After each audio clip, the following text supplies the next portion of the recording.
Então, boa tarde. A gente continua a segunda parte dessa matéria da segunda avaliação.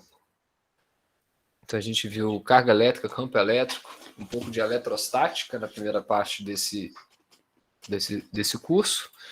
E hoje a gente vai entrar na parte de eletricidade e ver um pouco dessas aplicações aí, como que funcionaria.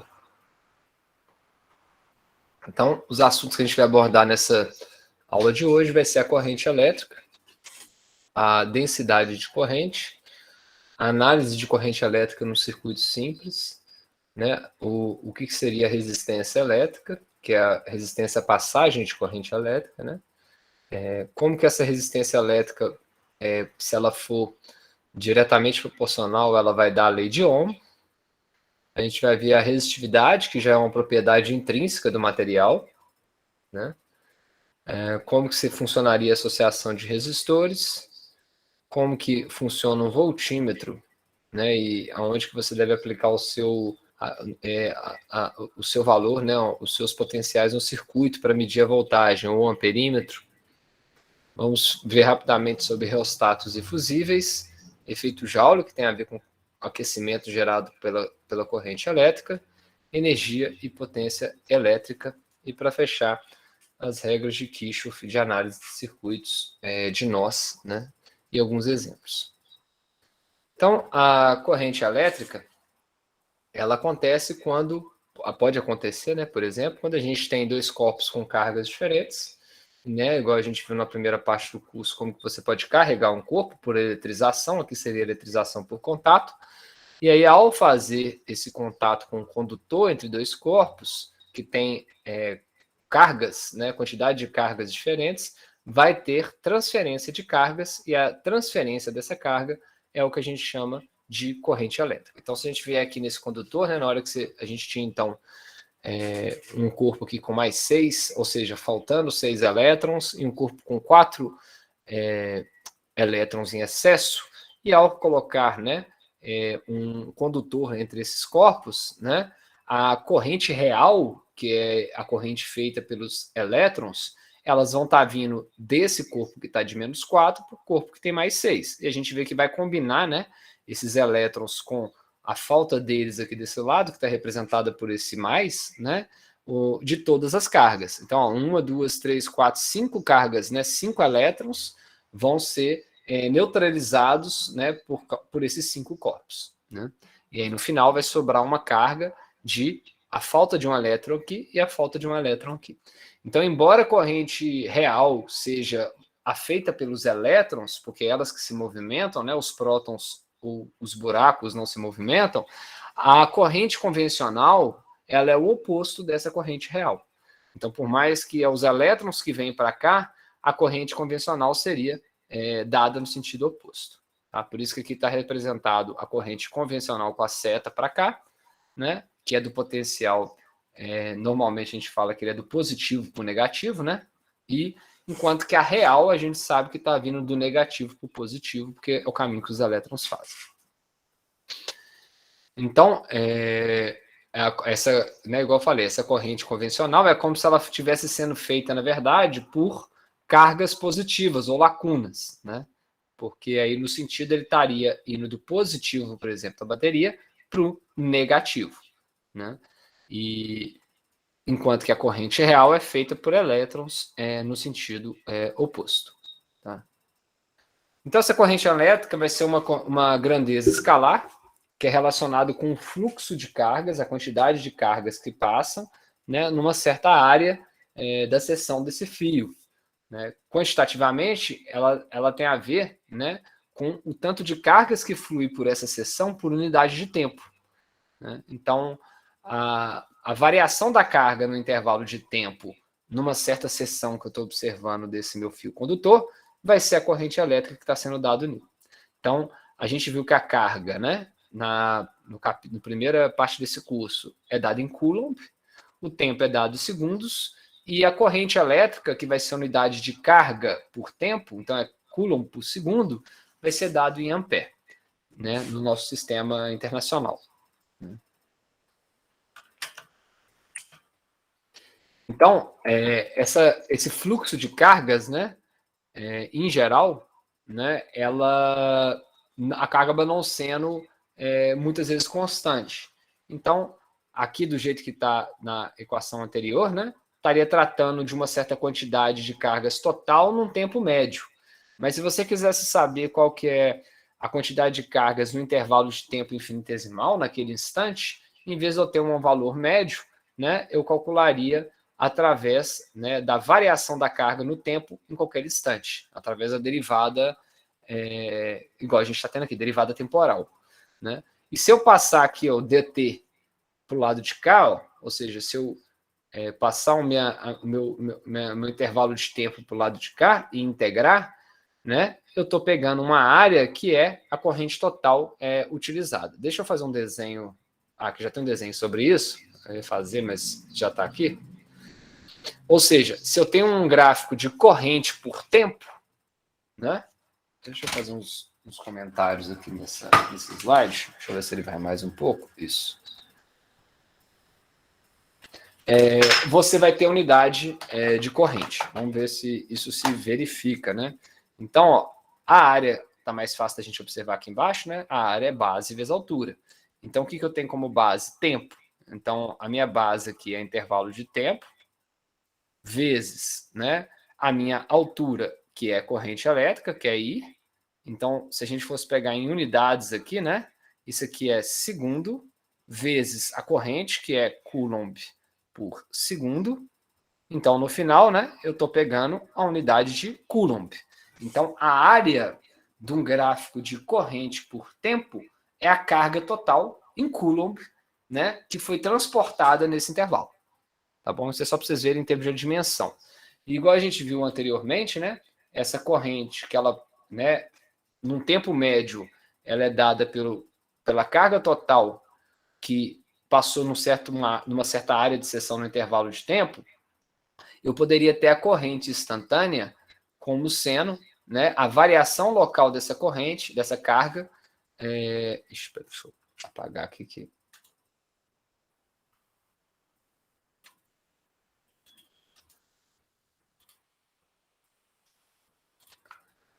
Nesse intervalo dt. Né?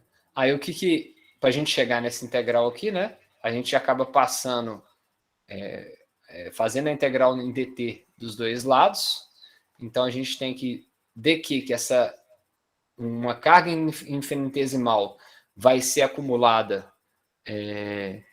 num tempo dt, que essa corrente for mantida, né, no tempo de 0 a t. E aí essa integral de dt é essa área.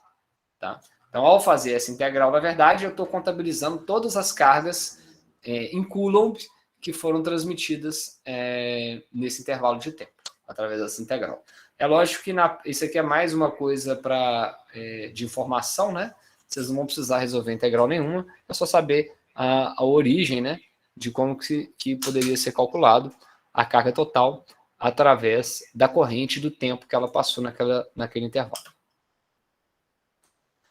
A gente pode imaginar, né, a nossa corrente elétrica, né, como sendo, né, a mesma ideia seria, né, como sendo um sistema comparativo, né, seria quando a gente solta uma bolinha num plano inclinado cheio de obstáculos. Por quê? Na hora que esse elétron recebeu uma diferença de potencial para ter um fluxo de cargas naquela direção, ele vai ter muitas coisas ali que vão estar fazendo com que o movimento dele não seja livre. Então ele vai ter os átomos mesmo, com prótons ali, que são obstáculos. Eles vão ter elétrons que vão estar movendo em direções aleatórias, que pode colidir com esses elétrons que estão indo.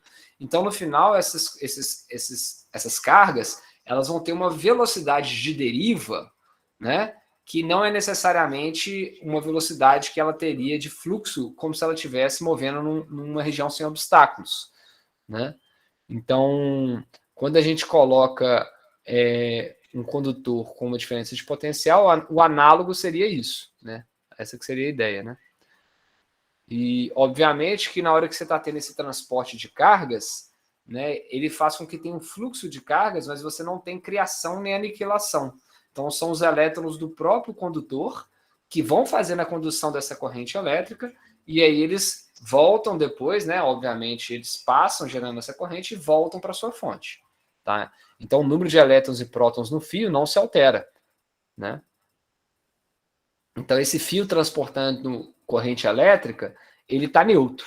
Tá? O mesmo número de elétrons que entra, sai.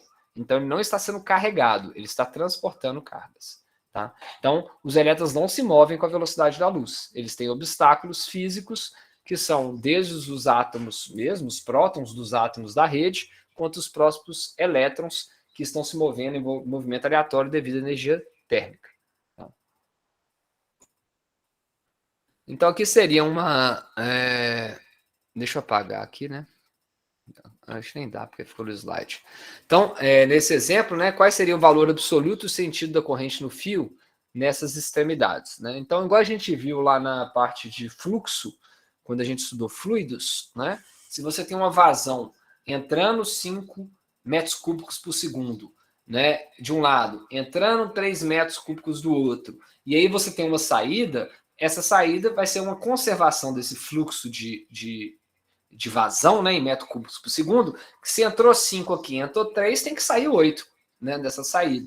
Ou seja, você tem uma conservação desse fluxo, né, desse fluido. Da mesma forma com a corrente elétrica. Então, se a gente tem uma corrente elétrica entrando e se encontrando no nó, né, a saída desse nó, que é o encontro dessas duas correntes, vai ser a soma dessas duas, ou a diferença. Então, num circuito, você tem que ter essa conservação de cargas, né, de corrente elétrica. Então, nesse exemplo que acabou estando pronto aqui, né, ele queria saber qual que é a corrente I que está saindo aqui ou entrando e qual que é o sentido dela.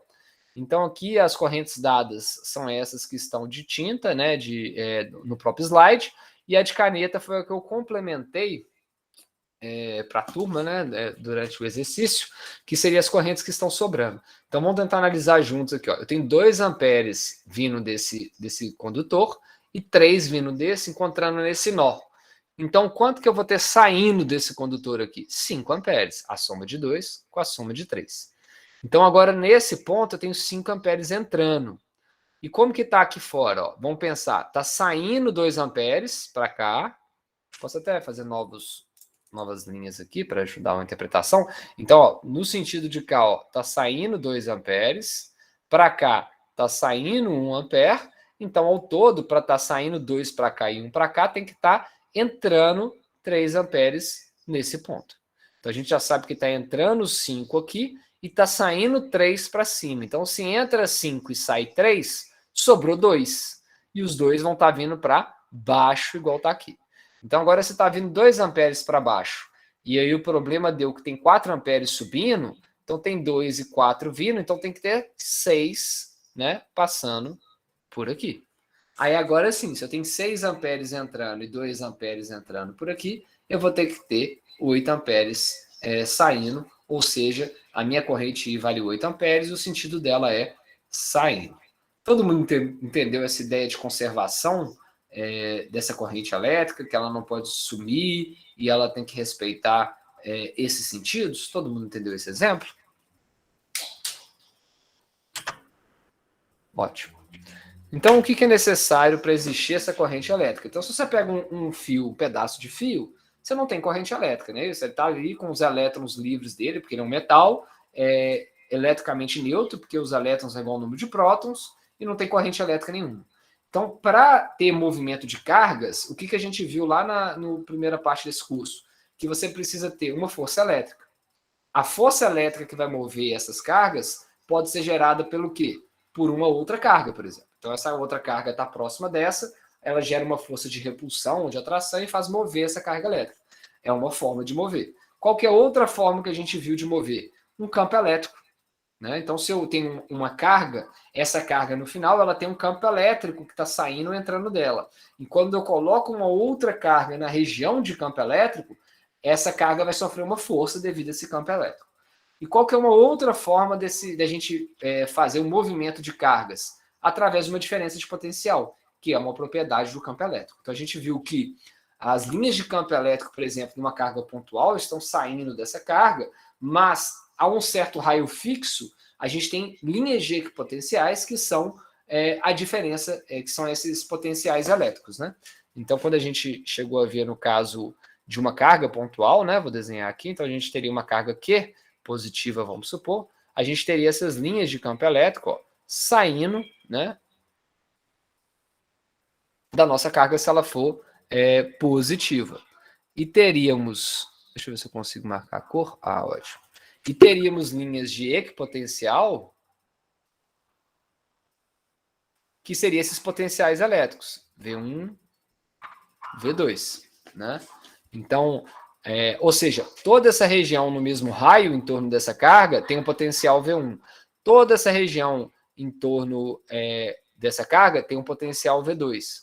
Ou seja, eu posso falar que uma carga está se movendo devido à força colombiana devido a essa carga. Eu posso falar que uma carga que eu coloquei aqui está se movendo devido ao campo elétrico. E eu posso falar que uma carga que eu coloquei aqui está movendo devido à diferença de potencial elétrico. As três formas é a mesma coisa, só que eu estou usando fundamentalmente, né, características diferentes. Uma eu estou usando uma carga, uma eu estou usando o campo elétrico, o outro o potencial elétrico. Então, o campo elétrico, né, para existir, né, um é gerado pelo outro, né, você tem que ter uma diferença de potencial, igual a gente viu. E precisa de ter um meio, né, que é um condutor, para que ocorra o movimento dessas cargas. Né? Ou seja, se eu vincar, né, só para fechar essa parte, deixa eu pegar outra cor aqui.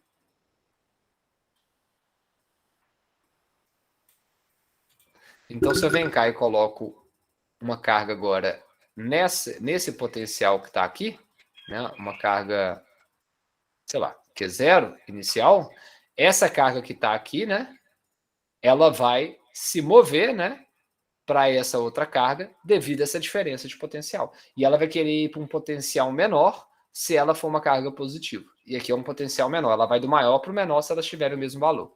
E se elas fossem uma carga negativa, ela iria do maior para o menor potencial. Então, a gente pode falar que ela vai ter esse movimento, né, devido a essa diferença de potencial. Então, vamos pegar um circuito mais simples. Então, um circuito simples seria uma bateria que gera as cargas, né, que tem as cargas, né, para serem movimentadas, uma chave que eu posso fechar esse circuito e uma lâmpada que, ao receber uma passagem de corrente elétrica, vai emitir luz. Né? Então, aqui nessa representação, então a gente teria a nossa fonte representada com esses dois tracinhos, né, onde geralmente o eletrodo positivo é uma barrinha maior, o negativo é menor, e a corrente convencional que a gente vai utilizar é do positivo para o negativo, mesmo que a real seja o movimento dos elétrons do negativo para o positivo. E aí a gente vai representar o resistor ou com um zigue-zague, igual está aqui, né? Ou muitas vezes ele pode usar também um retângulozinho, né? Como símbolo aqui de um resistor, né? Com uma certa resistência R. E a gente poderia ter outros, né, elementos nesse circuito, né? Então, geralmente o amperímetro é um A, o voltímetro é um V, um motor é um M, uma lâmpada é um X, um resistor com potência variável vai ter essa setinha, ou às vezes muitas vezes ele vai ter uma seta, né, para mostrar que esse resistor ele pode variar o seu valor, aí em vez de ser um resistor ele vira um potenciômetro, e se a corrente for alternada, muitas vezes você usa um tio ao invés de usar essa barrinha. Tá? Então isso aqui é só uma representação de como se representaria elementos de um circuito elétrico. Né? Então, o que seria um resistor? Né? Um resistor ele seria, né, uma resistência à passagem de corrente elétrica. Então a corrente elétrica vem, se fosse um fio condutor, ela passaria facilmente desse terminal para esse, mas aí ela tem que vencer, né, uma barreira, né, que esse resistor está gerando, que seria uma resistência a essa passagem de corrente elétrica. E obviamente que ao fazer uma resistência elétrica, porque o material que é feito esse resistor é menos condutor do que o próprio metal, ele vai gerar um aquecimento. E muitas vezes, se for feito para isso, se você tiver um filamento que é feito para aquecer muito, igual uma lâmpada incandescente, ele vai gerar luz, né, além de calor. Então, no caso das lâmpadas incandescentes, elas geram luz e calor devido à passagem de corrente elétrica gerar um brilho muito intenso. Né? Então, geralmente ela é feita de materiais com ponto de fusão alto, tipo tungstênio, algo desse tipo, e aí esse filamento ele chega a 1.000, 2.000 graus, o suficiente para ele emitir um brilho muito forte, sem se romper, né? Porque aí a temperatura de fusão vai ser um pouco mais alta do que isso. Mas é o suficiente para iluminar um ambiente. A gente sabe que hoje isso aqui tem muita perda por efeito Joule, que é o aquecimento, o que acaba não sendo eficientemente muito bom energeticamente. Ele gera mais calor do que a luz propriamente dita. O que seria então a resistência elétrica? Vai ser a grandeza que mede a dificuldade das cargas elétricas de se moverem por um meio, e a resistência elétrica sempre vai estar relacionada, né, com a corrente e com o potencial. Por quê? Vamos tentar analisar aqui. Então eu apliquei um potencial, uma diferença de potencial, 5 volts, 10 volts, num terminal de um fio. Então peguei, sei lá, uma bateria ou uma pilha, 1,5 volts, e liguei num fio condutor para ter uma passagem elétrica de corrente ali. Né? Qual que vai ser a corrente elétrica? Quanto maior o potencial, que é o V, maior vai ser a corrente que eu posso gerar, porque é o potencial que está movendo as cargas. Então, se eu apliquei 10 volts, eu tenho uma corrente. Se eu apliquei 100 volts, eu aumentei 10 vezes essa corrente, porque a diferença de potencial é 10 vezes maior. Mas, ao mesmo tempo, ela é inversamente proporcional à resistência. Maior a resistência, menor a corrente. Menor a resistência, maior a corrente. Então, isso aqui é até uma equação empírica, ela vale para qualquer elemento que você quiser, para uma lâmpada, para um capacitor, ou seja, todo objeto tem uma resistência elétrica e ela vale para qualquer um deles, tá? Então a gente pode escrever também V igual a RI para saber qual que é a queda de potencial que um resistor tem. Então, por exemplo, se eu tenho uma lâmpada que está no meio de um circuito elétrico, então vamos supor, eu tenho 120 volts vindo da rede, e aí eu passo por uma lâmpada, ou tem várias lâmpadas no caminho, eu passo pela primeira. Qual que é a queda de potencial elétrico que essa lâmpada está usando para gerar uma corrente elétrica que acenda ela? O potencial elétrico dessa lâmpada vai ser a resistência elétrica que ela tem, vezes a corrente que ela tem passando nela naquele momento. Então, se eu tinha 120 volts e eu tenho duas lâmpadas, essa primeira lâmpada possivelmente já vai ficar, se elas duas forem idênticas, ela já vai ficar com uma queda de potencial de 60 volts. Ou seja, dos 120, 60 praticamente está servindo para alimentar uma, e 60 a outra que é idêntica na frente. Se eu tiver uma lâmpada só, provavelmente eu vou ter os 120 volts somente numa lâmpada. Então, essa equação pode ser utilizada para calcular a queda de potencial gerada num elemento do seu circuito que está precisando dessa queda para passar uma corrente elétrica e funcionar. Tá? A voltagem continua sendo em volts, igual a gente viu a diferença de potencial elétrico, a resistência, a unidade dela é ohms, tá? E a corrente elétrica em ampere. Ou seja, a resistência, que é tensão por corrente, é volt por ampere, e volt por ampere, ela é ohm, tá? Que seria o ohm aqui. Então, a lei de Ohm, né, ela já vai relacionar, né, que a proporcionalidade entre a tensão e a corrente é sempre constante. Ou seja, se um elemento ele é resistivo, ohmicamente falando, a gente vai ter que a resistência dele vai se manter constante, indiferente ao valor de potencial e ao valor de corrente que você usar. Então, se eu peguei vamos supor que eu peguei um elemento de um circuito e eu não sei se ele é ômico. Então, para ser ômico, o que tem que acontecer? Né? Toda hora que eu colocar um potencial entre esse elemento desse circuito, ele tem que me fornecer uma corrente tal que dê sempre o mesmo valor de resistência. Ou seja, se eu fazer um gráfico de tensão por corrente, então, tensão por corrente, o que é a minha inclinação V sobre I? A minha inclinação V sobre I é a minha resistência. E minha resistência ser constante significa que ela é independente do valor do potencial. Então, quando um resistor quando um elemento resistivo mantém a sua resistência constante, independente do potencial, a gente fala que esse resistor é ômico. Ou seja, V é diretamente proporcional a I. Ou seja, se eu tenho 1 volt para 1 ampere, ou seja, 1 volt para 1 ampere, eu tenho uma resistência de 1 ohm. Se agora eu dobrar para 2 volts e 2 amperes, ou seja, 2 volts, ele vai ter o dobro de corrente. Então, ele vai manter a resistência de 1 ohm. Então, um elemento ômico seria isso. Tá? E até uma coisa que poderia ser feita, né, um experimento, não é o experimento que eu passei para vocês, mas foi um experimento que a gente fez naquele curso, né, de como tirar informações de um dado de laboratório, é através de um ajuste de uma curva, né, de tensão por corrente. Então, a gente sabe que a relação entre a tensão e corrente é V igual a RI.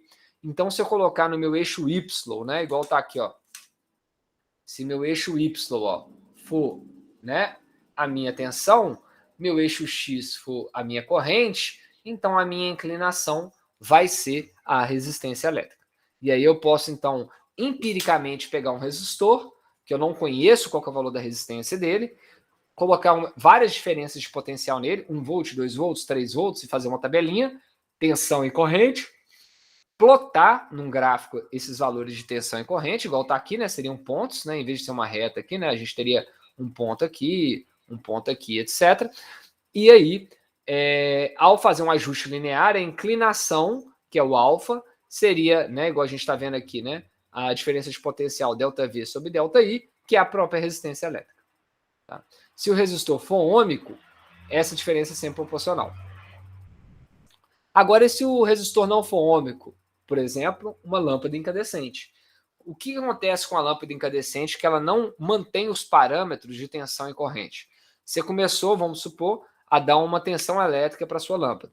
Aí ela começou a emitir muitos fótons, né, por aquecimento, ela começou a aquecer, emitir infravermelho, né, que é da região do aquecimento, e começou a emitir luz também. O que acontece com isso? Como você tem essa dissipação por luz, etc., muitas vezes, à medida que você aumenta essa tensão no seu elemento não ômico, ele muda a resistência elétrica. Então, esse elemento ele tem uma resistência elétrica para cada valor de potencial que você coloca. Não é sempre proporcional à tensão e à corrente. Então, quando isso acontece, a gente chama de um elemento não ômico. Então, seria o exemplo daqui, ó. Eu apliquei 5 volts, por exemplo, nesse elemento, e ele deu 5 amperes. Se ele fosse ômico, se eu aplicasse 10 volts, ele deveria dar 10 amperes. Mas se eu apliquei 10 volts e ele deu 6 amperes, já não está diretamente proporcional. E a gente vê isso até pela curva experimental. Ela não é uma reta mais. Ela é essa curva que a gente está vendo. Então, isso é um clássico elemento não ômico, né? Porque a tensão e a corrente não são diretamente proporcionais em todos os valores. Então, isso acontece com o quê? Lâmpadas incandescentes, diodo, transistores, vários elementos, né, de circuitos elétricos, né, não são ômicos, não respeitam essa relação. Tá? Mas os resistores elétricos, em geral feitos para controlar os potenciais nos circuitos, eles são ômicos. Então aqui é um exemplo de um elemento ômico, onde a resistência é constante para qualquer valor de potencial e corrente, e não ômico, onde a resistência depende toda hora do valor da tensão e do valor da corrente. O exemplo não ômico é a lâmpada incandescente. Um outro exemplo que a gente teria não ômico, né, seria, né, igual eu falei, um diodo. Então aqui tem um diodo, tá, a representação dele, aonde esse diodo você pode dopar ele diretamente proporcional, ou você pode dopar ele diretamente, você pode fazer uma polarização direta ou inversa. O que é isso? Né? Então, o diodo ele é feito por uma junção PN, que a gente fala. Então, você vai pegar um material que tem elétrons em excesso, geralmente é um material dopado com grandezas pentavalentes, né, que tem 5 elétrons na última camada, e aí você vai juntar esse material com outro material que ele geralmente tem falta de elétrons, então ele tem 3 elétrons na última camada. Então, você juntou esses dois materiais, você tem um rico em elétrons, um faltando elétrons, esses elétrons vão se combinar na região central desse material, que é a camada de depleção. Então, você vai ter um sentido de polarização de corrente elétrica que ele deixa a corrente fluir. E no sentido oposto, ele não deixa, porque essa camada de depleção aumenta e ele vira uma chave, onde num sentido a corrente funciona, no outro não. Tanto que os diodos são utilizados, por exemplo, em retificação de onda, né? Quando você pega uma corrente alternada e quer transformar ela em contínua, a primeira etapa é fazer uma ponte de diodos para permitir que todo o semicírculo dessa oscilação seja superior positivo. Então, se a corrente elétrica está sendo feita no sentido oposto, igual está aqui, que é a polarização indireta, você não tem corrente elétrica, ele não conduz. E se o potencial elétrico for feito, né, a aplicação desse potencial for feito na direção polarizada diretamente, que seria essa, ele não vai ter corrente elétrica até você fornecer um potencial mínimo, que geralmente aqui é 0,7 para os diodos, aonde a partir daqui ele vai conseguir vai virar um condutor de corrente. Mas mesmo assim a gente consegue ver que ele não é ômico, ou seja, a corrente não é, a inclinação não é constante, ela varia, ou seja, de acordo com a resistência e com a corrente, né, que é a corrente por potencial. Então, de acordo com a corrente com o potencial, ele vai ter valores de resistência diferentes. Já à esquerda aqui, a gente já tem o elemento ômico. Ó. Se eu aplico uma diferença de potencial positiva ou negativa, né, ele sempre vai ter o mesmo valor de resistência. Tá? Então, aqui teria, né, os dois dispositivos para a gente perceber se eles seriam ômicos ou não ômicos, se obedece ou não à lei de Ohm. Então, os dois dispositivos foram submetidos a uma diferença de potencial. Nessa parte aqui, ó, do potencial, ele foi positivo, então era daqui para cá. Nessa parte de cá ele era negativo, sentido oposto. E aqui estão os valores medidos de tensão e os valores de resistência, que você pode tirar do próprio gráfico, né? De tensão e corrente. E com esses valores de tensão e corrente, a gente pode calcular a resistência, fazendo o quê? A tensão dividido pela corrente. Então, para esse elemento do circuito desconhecido, a gente vê que para qualquer caso que eu fizer a tensão sobre a corrente, sempre dá 0,44. Ou seja, a resistência desse meu elemento, ele se mantém constante, independente da tensão e da corrente. Então, ele é um elemento ômico, que respeita a lei de Ohm. O elemento da direita, ó, que estão aqui os valores deles, né, se eu divido o valor da tensão pela corrente, eu obtenho para cada valor de tensão um valor de resistência diferente. Então, ó, à medida que eu estou aumentando a potencial, eu estou vendo que minha resistência está aumentando. Então, eu não tenho uma correlação diretamente proporcional ou a resistência constante para qualquer valor. Então, esse dispositivo 2 não é ômico.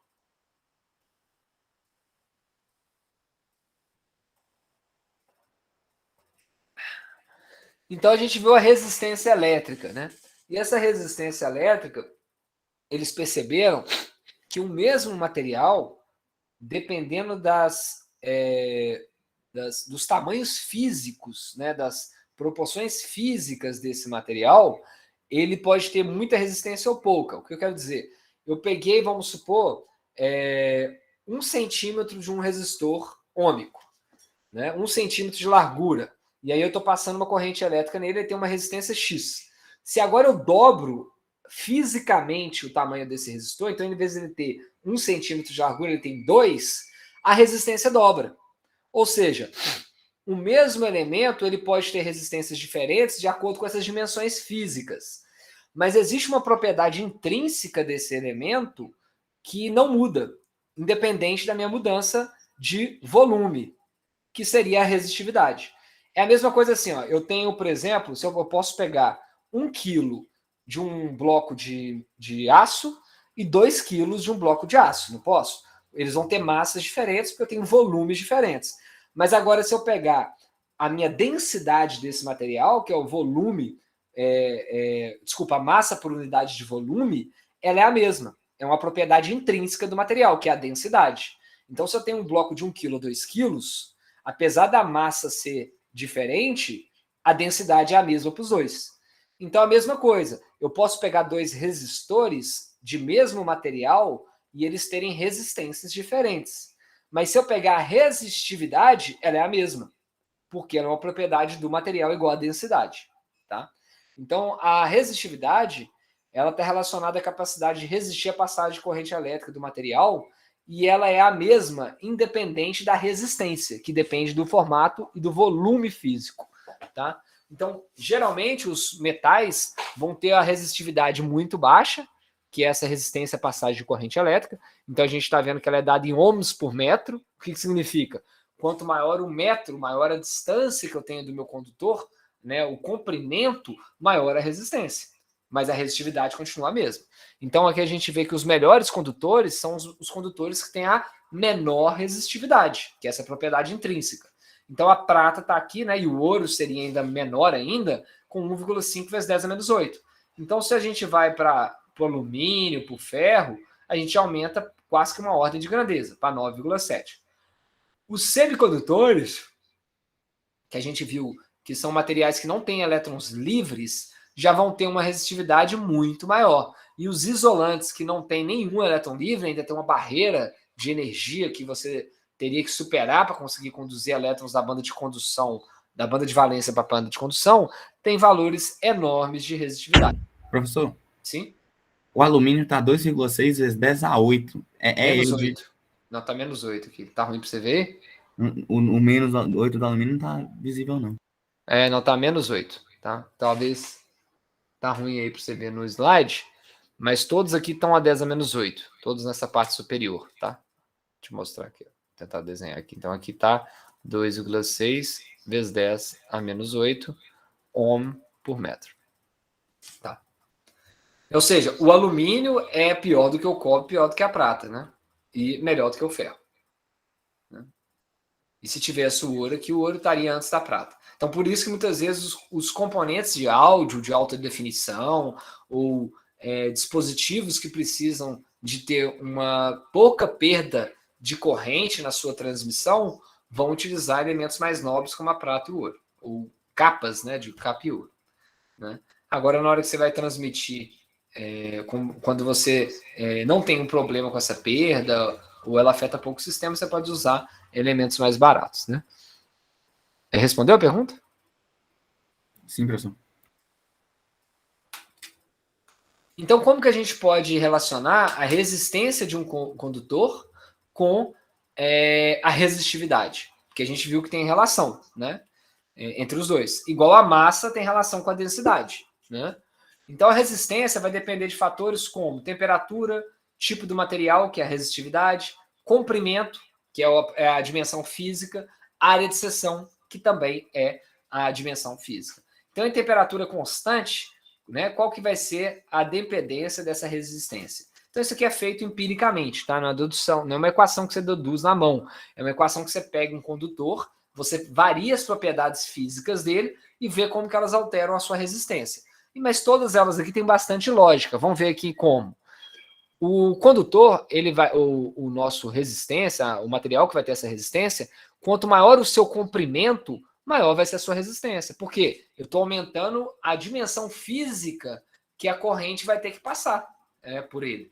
Então, se eu aumentei a dimensão física desse meu elemento resistivo, o que tem uma certa resistência, maior vai ser o caminho, maior vai ser a resistência à passagem de corrente.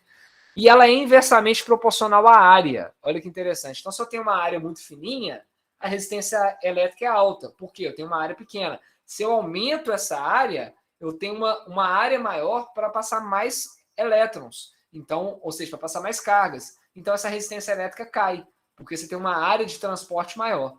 Então, faz um pouco de lógica isso. E é lógico, né, que quanto maior a resistividade do material, a resistência por metro dele, maior vai ser a resistência final. Tá? Então, aqui a gente tem um exemplo, né? A figura está mostrando 3 condutores com os mesmos materiais, que é cobre, mas eles têm comprimentos L's diferentes e áreas de seção diferentes. Coloque os condutores na ordem crescente, né, da corrente que atravessa, quando a diferença de potencial é a mesma aplicada nas extremidades. Então a gente vai pegar basicamente a equação que a resistência é igual a resistividade vezes o comprimento sobre a área. Todos têm a mesma resistividade. Então o que vai alterar a resistência de cada um é o comprimento e a área. Né? Então o que a gente pega? A resistência é diretamente proporcional ao comprimento. Então, se eu tenho 2 vezes a resistência, eu tenho 2 vezes o comprimento. E a resistência é inversamente proporcional à área. Então, se eu divido a minha área, se eu dobro a minha área, a minha resistência cai para 2. Tá? Então, ele quer que a gente coloque, né, da ordem crescente, da maior corrente para menor corrente. E aí, qual que é a relação dessa de corrente? Como a diferença de potencial é a mesma, né, o V é o mesmo, o que tiver maior resistência, menor resistência vai ter a maior corrente. O que tiver menor resistência vai ter a maior corrente. Então, vou pegar o caso A. O caso A é o caso da própria equação, onde eu tenho ρ, L e A. porque as dimensões são L e A. No caso C, que é que eu peguei aqui, agora eu tenho, em vez de L, eu tenho L sobre 2, então tá aqui, ó, L sobre 2, tá aqui. E em vez de A, eu tenho A sobre 2, então eu substituí por A sobre 2. Então a gente consegue ver no elemento C que, apesar do comprimento ser... apesar do comprimento ser da área ser menor, e isso aumentar a resistência, o comprimento é metade e isso diminui a resistência. De tal forma que a resistência final do C acaba sendo igual à resistência final do A. Né? A gente consegue ver isso pela própria equação.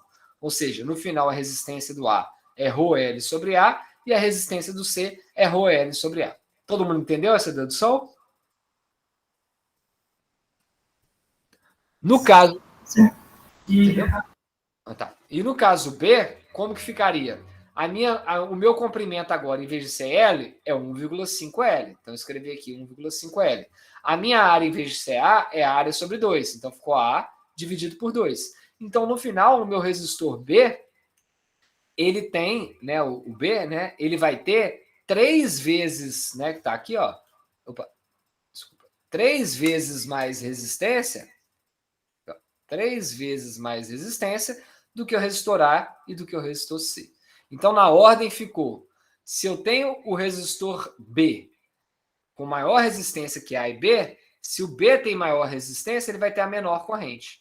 Então, a corrente de A e de C são iguais, porque a resistência é a mesma, e são maiores do que B. Então, essa seria a ordem crescente. Né? I igual a IA igual a IC, que é maior do que IB. E como que varia a resistividade com temperatura? Isso aqui é mais uma curiosidade, tá, gente? Isso aqui não cai na prova, nem a matéria da prova, mas é interessante vocês entenderem por que isso acontece. Por que o mesmo resistor na temperatura ambiente, ele tem uma resistência. E na hora que eu aqueço, eu botei ele num ambiente mais quente, a resistência varia. Então, esse experimento, né, nos metais puros, né, tem a ver com agitação térmica. Então, você imagina que nada está parado dentro desse condutor. Né? O condutor ele é composto por átomos, esses átomos têm elétrons, que seriam essa nuvem eletrônica, e aí quanto maior a energia térmica que essa nuvem eletrônica tem, então ela rouba a energia térmica do ambiente, e os elétrons que estão se movendo aleatoriamente vão ter mais energia para se moverem. Então esses elétrons vão gerar mais choque com os elétrons que querem fazer o caminho da corrente, aumentando a resistência elétrica. Então, aqui está mais ou menos um gráfico de como que a resistividade do material, aquela propriedade intrínseca, aumenta com a temperatura. Né? E, obviamente, que ela não aumenta linear. Vai ter um regime onde ela vai estar linear aqui, mas muitas vezes não é linear. Então, quanto mais você aumentar a temperatura do seu condutor, maior pode ser a sua resistividade, porque ele vai estar gerando mais choque, né, dos elétrons termicamente com energia, com essa corrente de deriva dos elétrons gerado pela diferença de potencial. Então, a gente vai ter uma equação que vai relacionar a resistividade com a temperatura. Então, aqui a gente teria uma resistividade à temperatura T0, né? A gente teria a resistividade final, e aqui a gente consegue ver que a resistividade ela aumenta, né, de acordo com a diferença de temperatura. Então, quanto maior a temperatura que esse mesmo elemento estiver, proporcionalmente vai aumentar a sua resistividade. Aqui está o coeficiente de resistividade de alguns materiais. Então, a gente vê que a prata, o cobre, o alumínio e o ferro, eles têm resistividades praticamente idênticas, né? A prata, o cobre e o alumínio. Ou seja, até o ferro. Todos os metais não variam muito. Se você aumentou a temperatura dele, ele está num ambiente mais quente, ele vai gerar uma agitação térmica maior dos elétrons, que vai gerar um aumento da resistência elétrica. E o que acontece nos semicondutores, que esse coeficiente de resistividade, que é o alfa, né, ele é negativo. Olha que interessante, nos semicondutores, o aumento de temperatura, em vez de aumentar a resistividade, diminui. Por que ele faz isso? Vamos ilustrar aqui do lado, né? A gente viu que o metal, né? Os metais, né? O metal condutor, ele vai ter a banda de condução e a banda de valência se tocando. Então, a gente tem aqui um encontro, né, entre a banda de condução e a banda de valência, que a gente tem elétrons aqui livres, né, para fazer a corrente elétrica. Agora, o que acontece no semicondutor? A gente tem a banda de valência separada da nossa banda de condução. E aí você tem um gap de energia, né, que vai entre 1 e 3 elétron-volts. Ou seja, não tem ninguém na minha banda de condução para fazer minha corrente elétrica. Mas aí, se eu começo a aumentar a temperatura, o que esse aumento vai fazer? Deixa eu colocar aqui. À medida que a temperatura aumenta, essa barreira de energia que impede dos meus elétrons, da minha banda de valência, que são os elétrons ligados ali nos átomos das camadas fechadas, irem para a banda de condução e começar a fazer com que o condutor, semicondutor, faça corrente elétrica, a energia térmica, né, da temperatura vai fazer com que um elétron, um portador, que também pode ser um buraco, venha para a banda de condução. Então, aqui vai ficar um buraco, se fosse um cara positivo, e aqui teria um elétron. Então, quanto mais energia, quanto maior a temperatura que eu tiver, mais elétrons conseguem sair daqui e ocupar a banda de condução.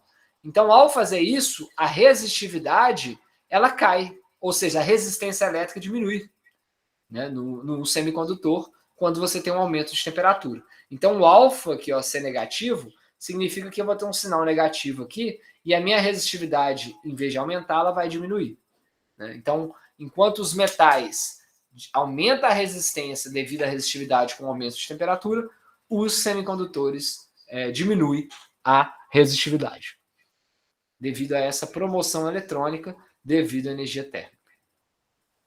Então, qual o significado físico para um coeficiente negativo?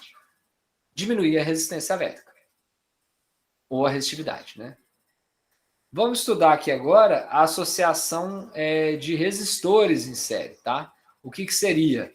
A associação em série é quando você coloca resistores ou lâmpadas onde a saída de um terminal de uma lâmpada é ligado na outra. Então, aqui eu peguei um fio, liguei na primeira, saída dessa na entrada dessa, saída dessa na entrada dessa, saída dessa na entrada dessa, né? O que a gente consegue analisar aqui através desse circuito? O que tem que ser verdade aqui? Vocês concordam que, como todas as nossas lâmpadas estão ligadas no mesmo fio, né, a corrente elétrica que entra aqui, o I que entra aqui, tem que ser igual ao I que sai. Ou seja, cada corrente elétrica em cima de cada uma dessas lâmpadas é a mesma. Não tem como aqui, a gente não vê aquela conservação de corrente, se entra 1 ampere de um lado e 1 ampere do outro, sai 2. Então aqui se entrou 1 ampere, vamos supor que eu tenho 1 ampere passando nessa lâmpada, vai passar 1 ampere nessa lâmpada e vai passar 1 ampere nessa lâmpada, não vai variar. Porque senão, se passou 1 aqui, 2 aqui, de onde que surgiu esse 1 ampere a mais?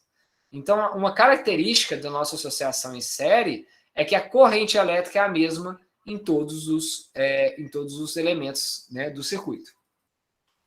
Então, o que vai variar aqui? A diferença de potencial. Então, se aqui eu tenho 9 volts, vamos supor, e aqui eu tenho 3 lâmpadas idênticas, possivelmente eu vou ter uma queda de potencial de 3 volts aqui, uma de 3 volts aqui e uma de 3 volts aqui. Ou seja, o potencial elétrico somado tem que dar a soma de potencial da minha fonte, mas a corrente elétrica é a mesma em todos eles. Então, a gente vai usar essas informações para descobrir uma equação de como que eu posso representar esses 3 elementos daqui com um só equivalente, que seria o resistor equivalente. Então, vamos para esse primeiro caso. Então, eu tenho 3 resistores em série, né? E esses 3 eu quero representar por um resistor equivalente. Então, eu sei que a queda de potencial em cada um deles, ou seja, V1 mais V2 mais V3, tem que ser igual o V total, né? E qual que é a queda? E a corrente elétrica é a mesma para todos, porque eles estão na mesma linha, né, no mesmo circuito. Então, qual que é a queda de potencial que eu tenho no primeiro resistor? É o seu valor de resistência vezes a corrente I. Qual que é a queda de potencial que eu tenho no segundo resistor? É a sua resistência vezes a mesma corrente I, e o mesmo vale para o terceiro resistor. Então, se a gente vier agora para essa equação da direita, e eu substituir V1, V2 e V3 por R1i, R2i e R3i, o que eu vou ter? Que é o meu potencial, que é igual a uma resistência S equivalente vezes a corrente, ela é igual a V1 mais V2 mais V3, ou seja, RSI, que vai dar R1 mais R2 mais R3, que seria a associação ao efeito dessas três resistências. Então, eu posso substituir, na associação em série, 3 resistores por um equivalente, que é a soma dos 3. É essa que é a conclusão que a gente chega. Então, aqui está um exemplo, né, prático que eu fiz na época, né, então, onde eu teria... Vocês querem que apaga para fazer de novo ou pode explicar aqui o passo a passo? Pode acompanhar, professor. Tá. Então, aqui como exemplo, eu coloquei então uma fonte de 10 volts que está passando primeiramente, por um resistor de 2 ohms. Então, qual que vai ser a corrente elétrica que vai ter nesse circuito? Vai ser 5 amperes. Né? Então, ó, tensão é igual a RI, né? Então, minha corrente I é V sobre R, 10 volts por 2 ohms dá 5 amperes. Então, qual que é a queda de potencial que eu tenho no meu resistor? 10 volts, porque ele está consumindo os 10 volts da minha bateria. Então, o meu potencial no meu resistor é a resistência de 2 ohms vezes a corrente de 5 amperes, 10 volts. Agora, o que acontece se eu acrescento um segundo resistor, que é esse R2 agora no meu circuito? Agora eu tenho 2 elementos para fazer uma queda de potencial. Primeiro, o que altera? A corrente elétrica. Por quê? Se antes eu só tinha um elemento resistivo de 2 ohms, agora eu tenho 2. Se eu aumentei a resistência elétrica do meu circuito, tem que cair a corrente. Então, ao colocar um resistor de 3 ohms em série com o meu de 2 ohms, né, qual que vai ser a resistência equivalente desse sistema? Então, a gente viu por essa equação que a resistência equivalente é a soma dessas resistências. Então, se eu somar 2 com 3, o equivalente é um resistor de 5 ohms. E agora, se eu tenho uma resistência maior, qual que vai ser a nova corrente? 2 amperes. Então, eu vou ter 2 amperes passando nos 2 resistores. Por que aqui tem que ser a mesma corrente? Porque senão eu vou estar criando ou perdendo corrente. Então, eu tenho 2 amperes nesse primeiro e 2 amperes nesse segundo. Então, qual que é a nova queda de potencial em cada resistor? Quando eu tinha um só, ele tinha uma queda de potencial de 10 volts nele. Agora, qual que seria? Então, os 10 volts estão caindo como? No potencial da queda do primeiro resistor, mais o potencial da queda do segundo resistor. Qual que é a queda do primeiro resistor? O valor da sua resistência vezes a sua corrente I. Então, o valor da minha resistência ela é 2 ohms, vezes o valor da minha corrente, que é 2 amperes. Então, eu tenho uma queda de potencial de 4 volts nesse primeiro resistor. E aí sobrou quanto? 6. E esses 6 volts vão ser a queda do segundo resistor. Ou seja, a soma de quedas de potencial continua sendo 10 volts. Só que agora elas estão distribuídas nesses 2 resistores. Então, a resistência em série ela é igual à soma das resistências de todos os elementos do circuito. Aqui está um outro exemplo, né, para mostrar isso. Num caso com resistores idênticos. Então, aqui eu estou colocando 10 volts e 2 resistores idênticos de 2 ohms. Então, agora R1 é igual a R2. Qual que é a minha corrente total? É 10 volts, né, dividido por 4 ohms, V sobre R. Então, eu tenho 2,5 amperes, né, circulando por esse sistema. Então, esse sistema à esquerda, ele tem um sistema equivalente, que é esse da direita. Então, em vez de eu ter 2 resistores de 2 ohms, é equivalente a ter um de 4 ohms, igual está aqui. E qual que é a queda de potencial que eu tenho? A queda de potencial nelas vai ser igual, porque elas são idênticas. Então, eu vou ter 5 volts, né, de queda de potencial aqui. Qual que é a queda de potencial V? R vezes I. 2 vezes 2,5. 5 volts aqui. E vou ter a mesma queda aqui, 5 volts. Dando o mesmo total de 10 volts. Como que funciona a associação de resistores em paralelo? Agora, em vez de eu ter eles um ligado em sequência do outro, eles estão em paralelo um ao outro. Esse é o modo que funciona toda a distribuição de energia na nossa casa. Por que não é feito em série? Se todas as nossas tomadas fosse ligada em série, o que ia acontecer? Se uma tomada você não está usando, ela abre o circuito e não funciona as outras, porque o circuito vai estar aberto. Ou seja, quando a gente tem aquelas lâmpadazinhas de piscar de Natal, né, que é um circuito em série, uma lâmpada ligada atrás da outra, se uma queima, todas apagam. Porque se uma queimou, não passa corrente elétrica nela. Se não passa nela, não passa nas outras, porque a corrente é a mesma para todas. Então, o circuito em série, se você não tem um elemento ou ele queima, os outros apagam. No circuito em paralelo, os caminhos que a corrente elétrica faz são independentes. Então, se essa lâmpada queima ou está aberta, a corrente elétrica continua passando pela segunda e pela outra. Então, ela não apaga os demais elementos. Então, o que eu vou ter de igual neles? Porque a corrente elétrica não vai ser igual. Porque cada um pode ter a sua, já que elas estão passando por caminhos diferentes. Né? Mas é lógico, a soma das correntes que entram em A tem que ser igual à soma das correntes que saem de B. Porque eu não posso ter perda nem ganho de corrente. Então, o que eles vão ter igual? A diferença de potencial. Vocês conseguem ver que os ambos, né, o resistor 1, a lâmpada 1, 2 e 3, estão submetidas a uma mesma diferença de potencial AB. Então, a gente vai usar isso para descobrir como que é a relação da resistência no circuito em paralelo. Então, a gente tem que entrar uma corrente e tem que sair essa mesma corrente, e ela se divide na corrente 1, I2 e 3, ou seja, I tem que ser igual a I1 mais I2 mais I3, para não criar nem sumir corrente. Né? E eu vou ter uma diferença de potencial U, que é a mesma nos três. Tá? E o meu sistema equivalente seria um resistor paralelo equivalente, que seria igual ao efeito que esses três resistores dão. Mas a corrente elétrica total é a corrente elétrica total que está assumindo o circuito. Então, a primeira equação é a minha corrente elétrica I ela é igual à soma de 1 mais I2 mais I3. Como que eu descubro cada corrente elétrica? I1, que é a corrente elétrica que passa no resistor 1, é o potencial V dividido pelo valor da resistência. Então, eu tenho que, se aqui é U, ou V, né, que a gente está usando aqui na nomenclatura V, então aqui eu tenho V, aqui eu tenho V, aqui eu tenho V. Por quê? Esse terminal é idêntico a esse terminal. Esse terminal é idêntico a esse terminal. Como isso aqui é um condutor, né, a diferença de potencial entre cada um deles é a mesma. Então, eu pego lá da minha equação V igual a RI e descubro a corrente elétrica fazendo I, né, igual a V sobre R. Então, aqui eu tenho que o meu potencial é o mesmo para todos e a resistência varia. Então, se eu vim cá e substituir na minha equação, né, I2 e I3, eu tenho que o meu I total equivalente é igual o potencial total V sobre esse resistor equivalente RP.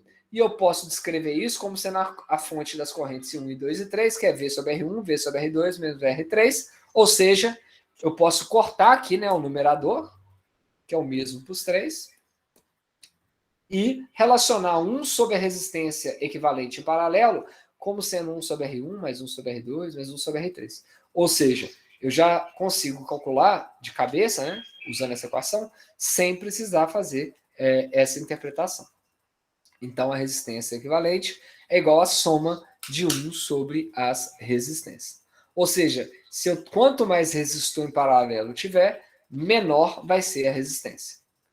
Né? Já em série é o contrário. Quanto mais resistores em série eu tiver, maior vai ser a resistência. Então, aqui um exemplo para a gente aplicar isso. Né? No primeiro caso, eu tenho um potencial aplicado no resistor 1, que tem uma corrente de funcionamento I1, dado por o valor da resistência, vezes o valor da corrente. E se agora eu tenho 2 resistores, aí eu coloquei aqui 2 resistores de 10 ohms. Então agora eu tenho uma corrente elétrica I que chega e se divide numa corrente I1 que passa por esse e 2 que passa por esse. Então eu tenho que meu potencial total é igual a V2, que é igual a V1, que é igual a V, que é igual a 10 volts. Já a minha corrente elétrica, ela é dada por I1 mais I2, que é a soma, né, igual eu falei aqui, né, do I que está entrando por aqui, com I1 e I2 que está se dividindo por aqui. Né? E aí, como que eu posso descrever essa corrente? Como sendo o potencial sobre a resistência. Então, o meu circuito equivalente vai ficar como? Aqui seria uma dedução por ele, né? Eu sei que 1 sobre o meu resistor equivalente é igual a 1 sobre R1 mais 1 sobre R2. Então, eu posso tirar um mínimo múltiplo comum, né? E vai ser R1 vezes R2 sobre R1 mais R2. Então, a minha equação geral seria o resistor equivalente a associações de resistores em paralelo é o produto das resistências desses resistores dividido pela soma. Então, se eu tivesse, em vez de 2, 3, então vamos colocar um item a mais para vocês entenderem a lógica. Vou colocar aqui, sei lá, de azul. Então, se eu tenho, em vez de 2, igual está aqui, né? Eu tivesse uma diferença de potencial aplicada em 3 resistores, eu vou fazer para 3, mas é o mesmo para infinitos depois. Então, eu tenho aqui, né?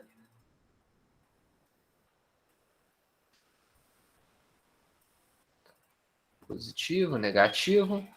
Todos os resistores estão sobre a mesma diferença de potencial. Então, aqui eu vou chamar, por exemplo, R1, R2 e R3.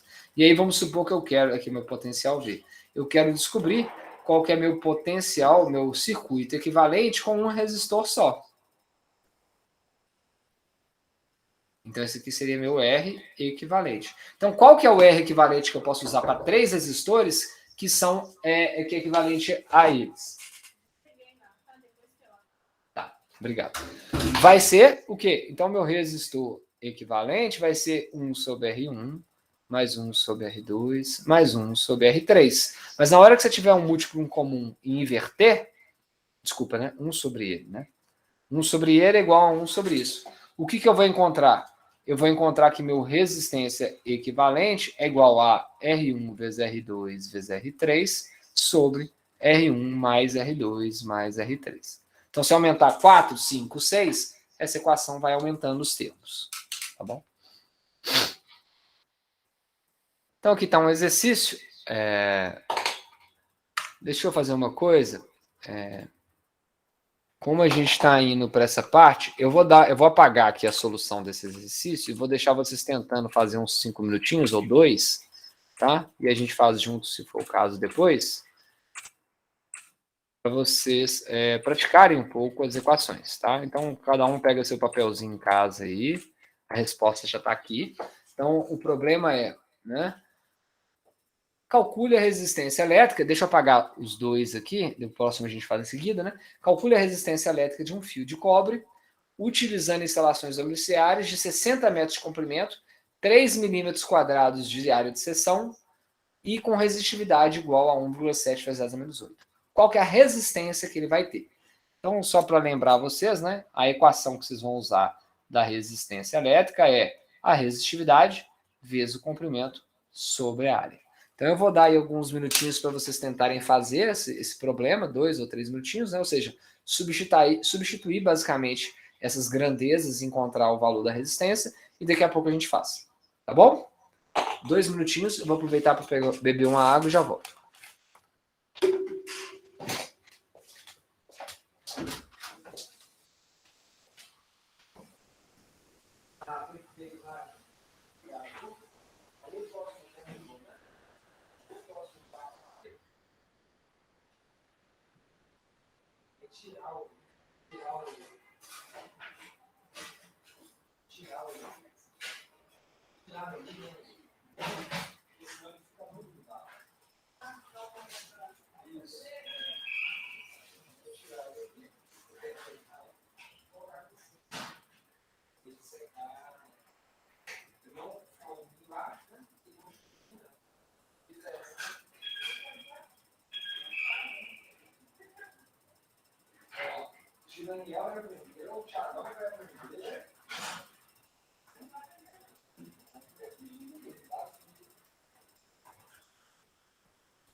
Experimenta o bolinho depois. Aí vou pegar mais.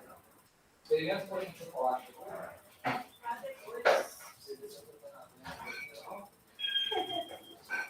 Vai gostar.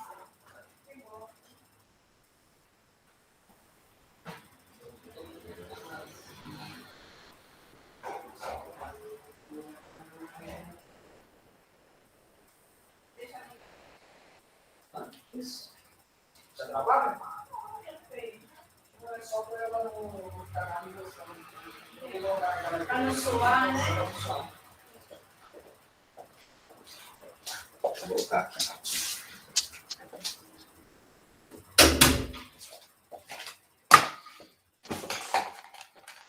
Conseguiram fazer? Tô fazendo ainda, professor. Tá.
Quando vocês terminarem, vocês me avisam, tá, gente? Eu terminei.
Professor, o senhor está sem som.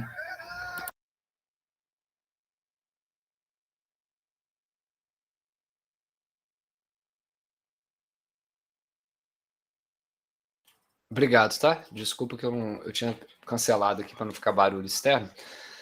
Então, basicamente, é substituir, igual a gente fez aqui, né? A resistência, o comprimento e a área, né? A resistividade está aqui na unidade internacional, o comprimento está em metro, então a maior dificuldade seria passar a área, né, de milímetro quadrado para metro quadrado. E aí aqui eu mostro como que é feito isso, né? Milímetro quadrado é milímetro vezes milímetro, milímetro é 10 a menos 3 metros, ou seja, 1 sobre 1000 metros. Então, 10 a menos 3 vezes 10 a menos 3 dá 10 a menos 6 metros quadrados. Então, 3 milímetros quadrados é igual a 3 vezes 10 a menos 6 metros quadrados. Os metros cortam e só fica a unidade de ohms. E aí o valor final encontrado, né, nessa conta daqui seria de 0,34 ohms. Tá. Vamos passar por próximo. Determine a corrente elétrica total do circuito. Considere R igual a tanto. Né? Então, vou fazer a mesma coisa, tá? Vou apagar o que está escrito aqui, para vocês terem a oportunidade de fazer. Ou vocês estão achando esse meio grande demais, né? Deixa eu ver se tem um menor aqui. Vamos fazer esse junto, porque está muito grande aqui, vocês vão ficar mais de 10 minutos fazendo. E alguma hora um menorzinho eu apago para a gente fazer junto. Então, determina a corrente elétrica total do circuito, considerando a resistência igual a 2 ohms. Então, aqui a gente tem uma diferença de potencial de 6 volts, aplicado num resistor de 0,15, e depois vários resistores, né, equivalentes, todos iguais a R. Geralmente, esse resistorzinho, né, é a resistência que a própria bateria tem. Ela mesma tem uma resistência interna, que em geral é muito menor do que o valor de R, né? Por isso que está representado assim. Então, para a gente encontrar a corrente elétrica total do circuito, a gente precisa achar o circuito equivalente, ou seja, transformar todo esse circuito cheio de resistores num circuito com um único resistor que representa todos. E aí, ao fazer isso, a gente calcula a corrente total que precisa para alimentar todo esse sistema, né? Então, uma forma de fazer isso é ir reduzindo isso. Então, a gente consegue ver, ó, que a gente tem em série esse R daqui, ó, com esse R de baixo, porque eles estão na mesma linha, e esse R de cá com o R de cá. Então, esses dois resistores vão gerar o nosso R equivalente 2. E o que é o nosso R equivalente 2? A soma desses dois resistores em série. Então, vai dar 4 ohms. Esses dois equivalentes aqui é a mesma coisa, vai dar o mesmo valor, porque são os mesmos resistores em série. Então, eu chamei de R equivalente 2 também, que é a soma dos dois, que é 4. Então, ao fazer o equivalente desses dois, agora eu tenho um outro circuito, que é o quê? Um R equivalente 2 com R equivalente 2. Né?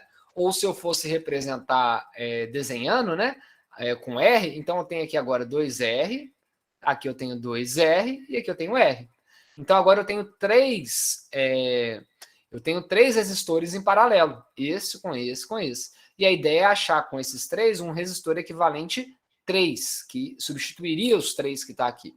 Então, o que seria esse resistente 3? Como é em paralelo, a gente viu que o equivalente é o produto sobre a soma deles. Então, aqui eu fiz o produto de 4, né, que é o 2R, com 2, que é o R, com 4, que é o 2R, dividido pela soma. Então, esses três resistores em paralelo vão dar um equivalente 3, que é de 3,2, que é esse valor que tem aqui. Aí, agora eu tenho 4 resistores em série, né? O Rzinho, o Rzão, outro Rzão e o R equivalente 3. Então, o R equivalente 4, que é a resistência final do meu circuito, é a soma dos 4. Então, eu somei 0,15 com 3,2 o R equivalente 3, com 2 e com 2 desses dois resistores, e encontrei 7,35. Então, eu consegui resumir todos esses resistores por um único de valor 7,35 ohms. Então, qual que é a corrente total que passa no circuito? A tensão total dada pela força, pela tensão, pela fonte, dividido pela resistência equivalente total, que é 7,35.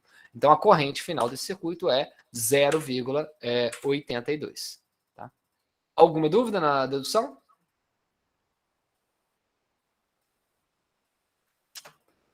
Dando segmento, né? Esse exercício, né, já é para encontrar as resistências equivalentes das associações esquematizadas, né?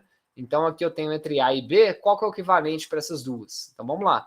Entre 6 e 12, os dois estão em paralelo.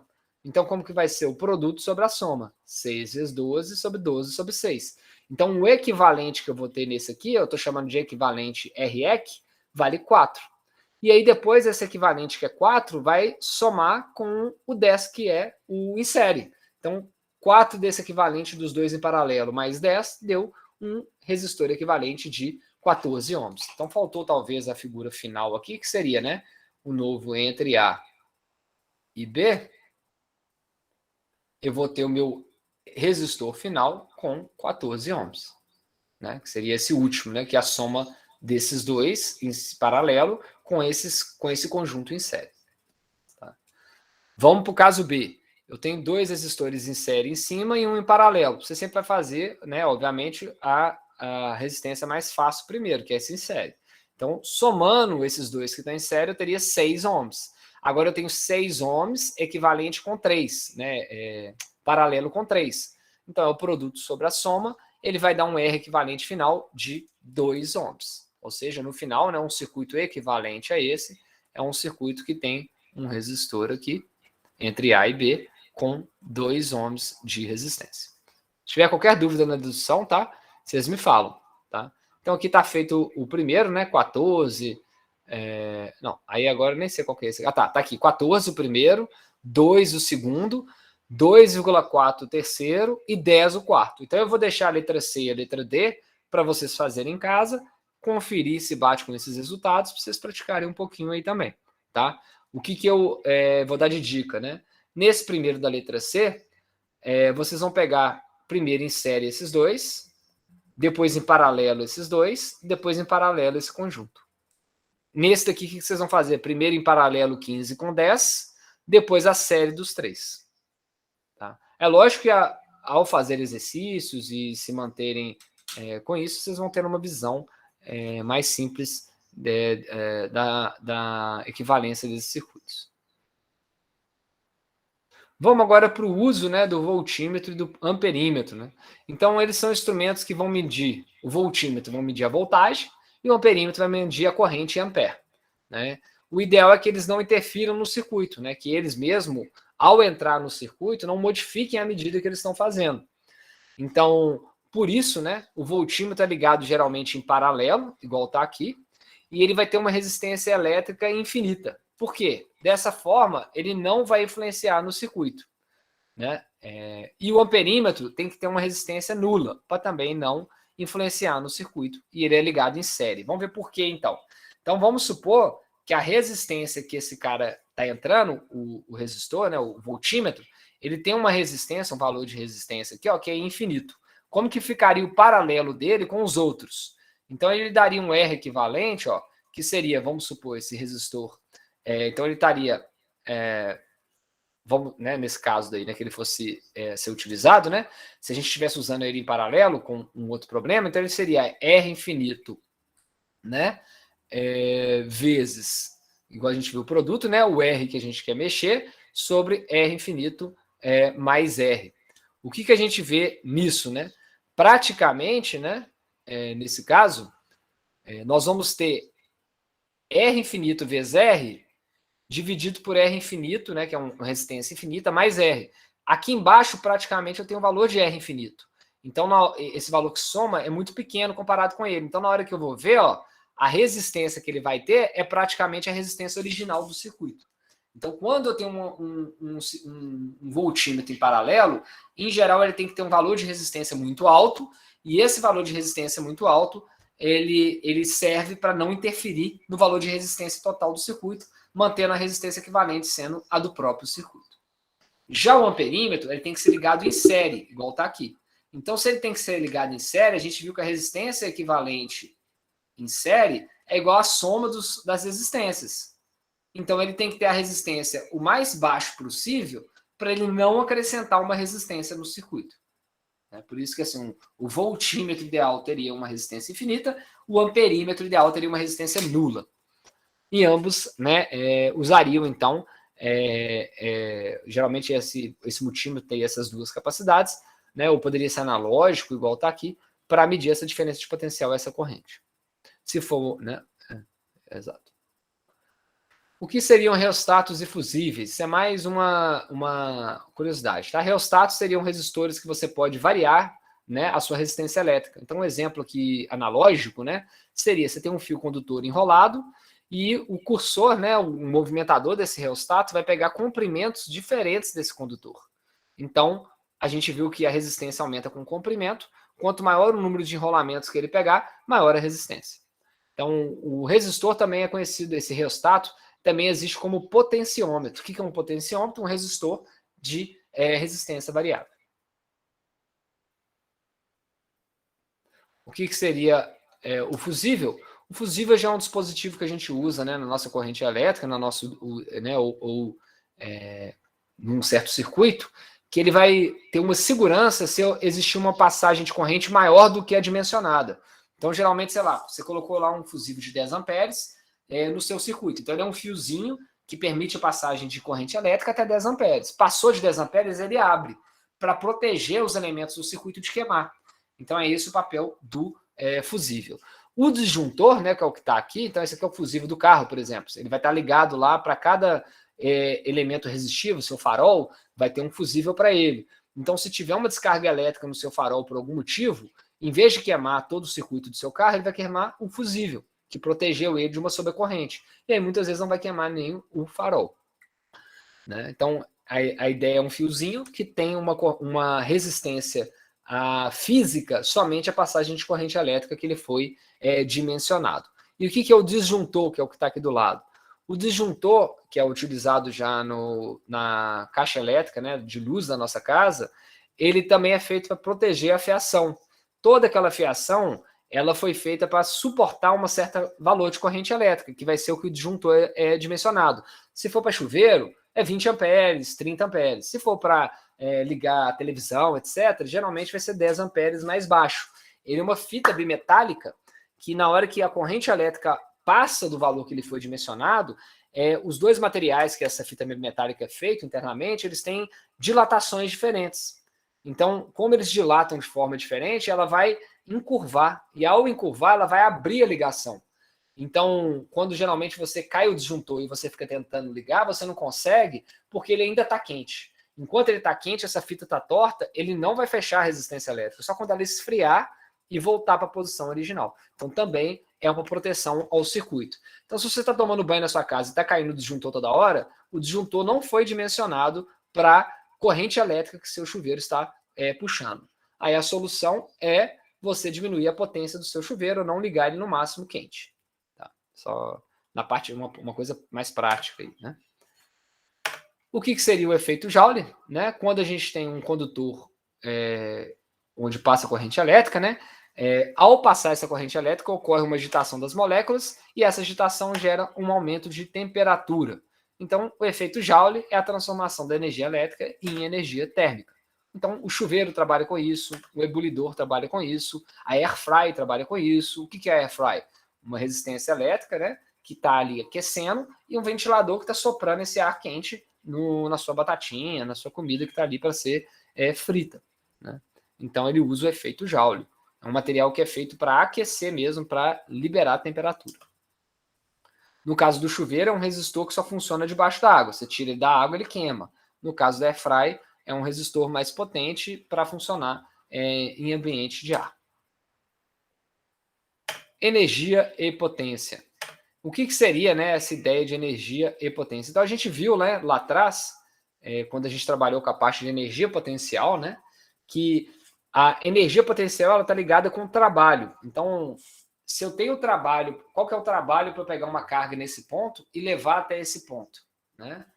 Esse trabalho é igual à variação da energia potencial. É a mesma coisa. Qual que é o trabalho feito para pegar um controle remoto que está numa certa altura e levantar esse controle remoto até essa posição? É igual a diferença de energia potencial gravitacional. Né? Porque eu acumulei energia potencial gravitacional ao fazer um trabalho para separar esses dois. Então, da mesma forma, quando eu peguei uma carga elétrica e movi ela, eu estou realizando um trabalho. E esse trabalho é igual a diferença de energia potencial elétrica. Igual o trabalho para mover um corpo em relação à gravidade é a variação da energia potencial gravitacional. Então, a gente viu na primeira parte desse curso, né, que a energia potencial que um corpo é necessária para mover um corpo, um elemento de carga dQ, num certo potencial V, é dU. Então, o que a gente pode alterar aqui? A gente pode, em vez de escrever dQ, nós podemos escrever dQ como sendo I dt. A gente não viu que a corrente elétrica é dQ sobre dt, então a gente pode descrever nosso elemento dQ como sendo I dt, que é o que foi feito, né, nessa passagem, né, daqui para cá. E isso vai levar a gente a descobrir qual é o valor do potencial, da potência elétrica. Então, a potência elétrica é energia sobre o intervalo de tempo. Então, a nossa potência elétrica vai ser energia, que é a nossa energia potencial elétrica, dividido pelo tempo. Então, aqui, ó, se eu pegar, então, meu P, qual que é o meu valor de energia? I dt vezes V, e dividir pelo intervalo de tempo ΔT, cortei em cima com embaixo, eu chego que a minha potência elétrica, ela é o produto da minha tensão com o produto da minha corrente. Essa seria a dedução. E qual que vai ser a unidade dela? Volts por ampere, volts vezes ampere, e que vai ser o quê? Volt é joule por coulomb, ampere é coulomb por segundo, corta coulomb com coulomb, joule por segundo é watt. Né? Então, a minha potência elétrica, ela é o watt, igual a minha potência de qualquer trabalho feito, que também é feito em watt. Então, a gente viu as relações P igual a VI, e vem, né? Ou seja, a potência igual ao produto da tensão vezes a corrente, e vimos também que a tensão pode ser escrito como o produto da resistência vezes a corrente. Então, eu posso descrever a minha potência como sendo a diferença de potencial ao quadrado sobre a resistência, ou como sendo a resistência vezes a corrente ao quadrado. Ou seja, eu posso substituir nessa minha expressão VI, ou V pela resistência, ou I pela resistência, e obter essas novas duas equações utilizando essa segunda. Ela vai ser útil quando a gente não está interessado na corrente e a gente tem os valores do potencial e da resistência.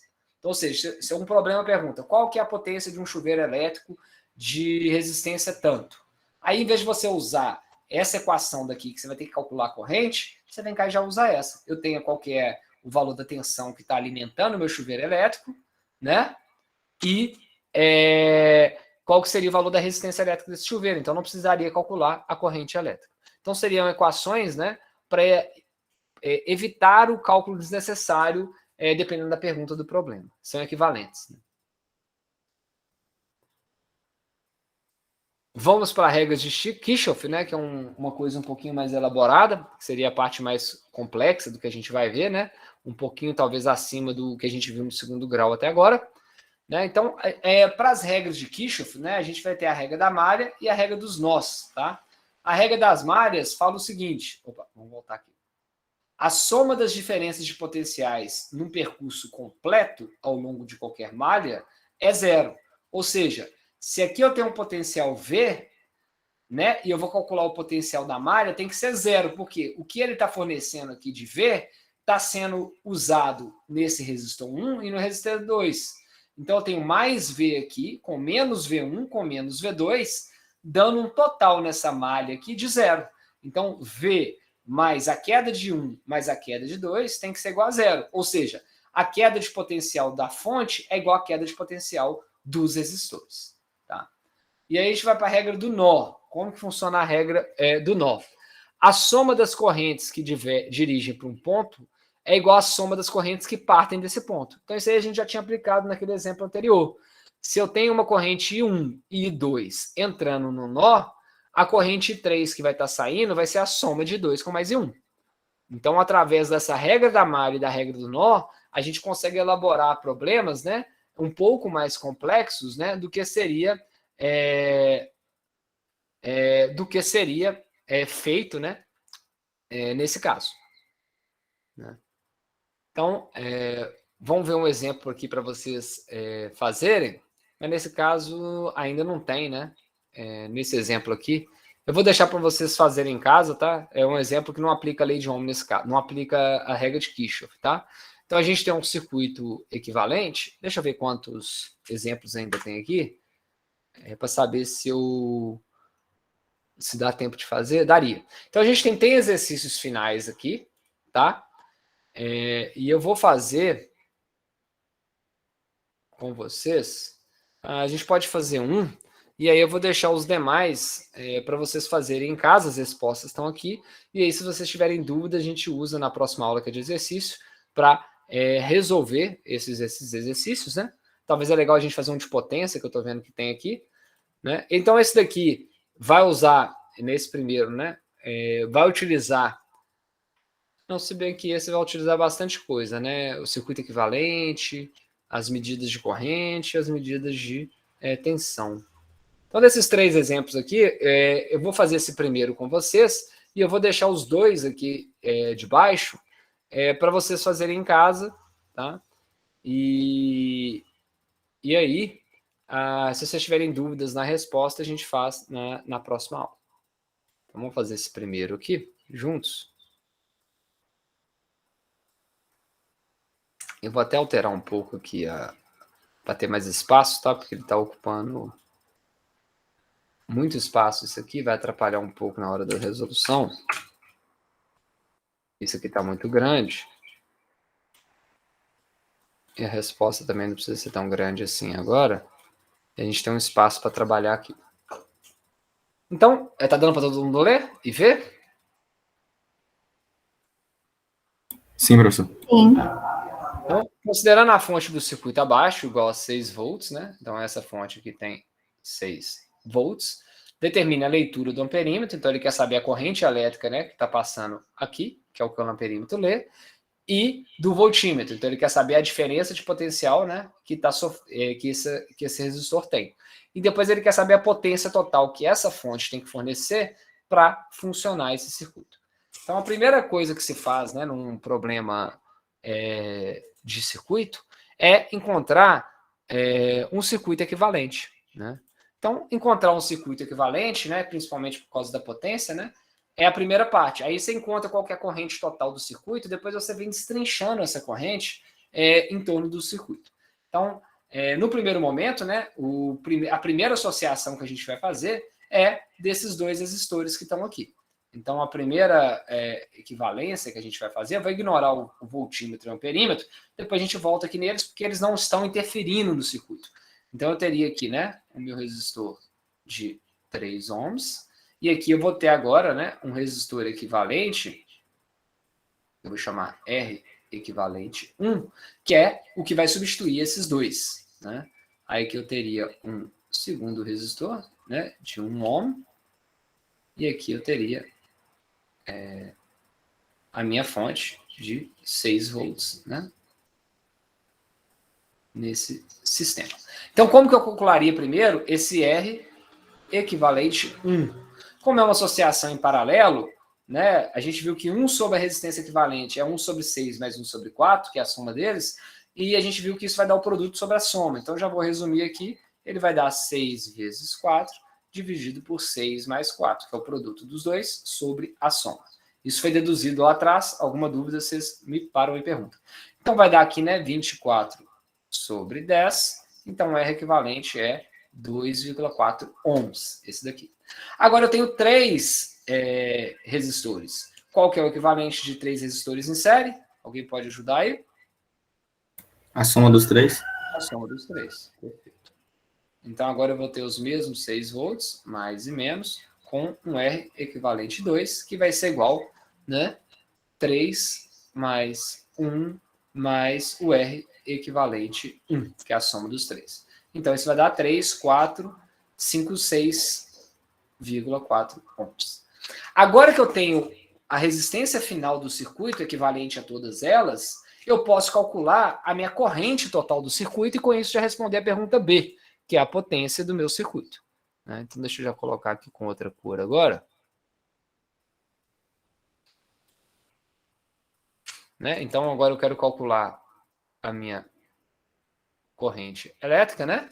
Então, a gente sabe que V é igual a RI, então a minha corrente elétrica é igual a V sobre o R equivalente 2, que é o final. Então, eu vou ter 6 volts dividido por 6,4 ohms. Então, a minha corrente total vai dar... eu estou com a calculadora na mão aqui, tá, gente? Eu não vou sair dessa apresentação, porque senão ele vai apagar o que eu escrevi. Então, 6 dividido por 6,4 dá uma corrente de 0,94 amperes.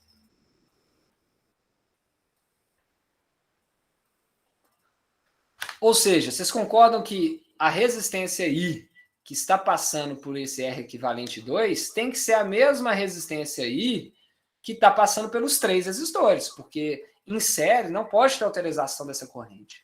Então, verificando que essa resistência I é a mesma que passa nos 3 resistores, ela vai ser a mesma que passa pelo caminho de A. Vocês conseguem ver isso? Resistência aí, professor? Não seria a corrente? A corrente elétrica que passa pelos 3 resistores é a mesma que está passando por esse caminho onde está A. Então, automaticamente, ao descobrir a minha corrente final, eu estou descobrindo a corrente que está sendo medida aqui. Vocês conseguem ver isso? Voltando aqui, ó. Esse é um resistor equivalente. Qual que é o equivalente dele? Os 3 em série. Qual que é a propriedade que eu tenho de uma corrente que passa por um circuito em série? Ela é a mesma em todos os elementos do circuito. Então, eu tenho 0,94 amperes passando em 1 ohm, passando em 3 ohms e passando no R equivalente 1. Então, se eu tenho essa corrente passando nos 3, né, eu consigo perceber que se eu tenho um amperímetro aqui, ó, ligado aqui, ó, opa, aí ficou avacalhado, né? Deixa eu apagar aqui. Ele vai ter... Ixi. Vamos ver se eu volto. Não, ele não volta, não. Então, vamos escrever de novo.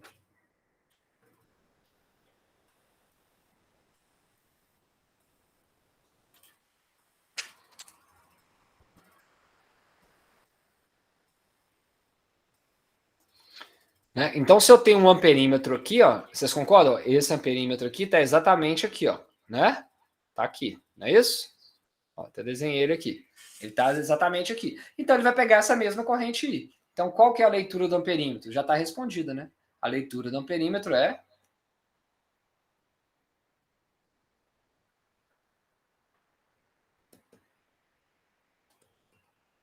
Todo mundo entendeu por quê? Ou não? Repete, por favor, professor. Ó, os 3 elementos aqui estão em série, não é isso? Então, a corrente elétrica que a gente tem está passando é a mesma em todos os 3. Então, essa corrente elétrica que passa nos 3 é a mesma que passa no equivalente, porque eles estão em série. Então, a corrente que passa no de 1 ohm é I. A que passa no de 3 ohms é I. A que passa no equivalente é I. Por quê? Se não for a mesma, se aqui for 1 e aqui for 2 amperes, de onde está vindo 1 ampere a mais? Está sendo criado. Então, como a gente não tem criação de corrente nem destruição, aqui todos têm a mesma corrente. Então, agora, se eu botei um amperímetro aqui no meio desse caminho, entre o de 1 e o de 3, ele vai ter a mesma corrente de I. Entendeu? Entendi. É a corrente que está passando por esse. Então, já respondemos uma parte da letra A. Vamos aqui responder a B já de uma vez, que ela é facinho, ó. A potência total do circuito. A potência total do circuito é igual a tensão vezes a corrente do circuito equivalente. Então, a gente viu que no circuito equivalente, a gente tem a tensão de 6 volts vezes a corrente total de 0,94 amperes. Então, isso aqui vai dar uma potência em watts para a gente de... Vou fazer aqui. 5,6 watts.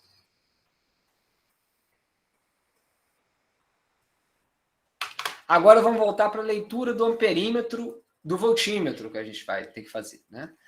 Então, vocês concordam que a gente já viu que o I que está passando aqui... Deixa eu mudar a cor para ficar mais óbvio isso. É o mesmo I que passa aqui, que é o mesmo I que passa aqui. Então, agora, se eu quero saber qual que é o potencial que está sendo medido nesse resistor, o que eu preciso fazer? Alguém sugere alguma coisa?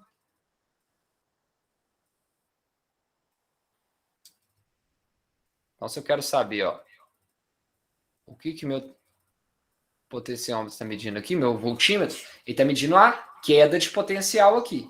E qual que é a queda de potencial no resistor de 3 ohms? A sua resistência vezes a sua corrente. Não é isso? A gente já conhece o I, já consegue o 3. Então, né, a leitura do voltímetro é... Então, vai ser V3 ohms é igual a 3 ohms vezes 0,94 amperes. Então, isso aqui vai dar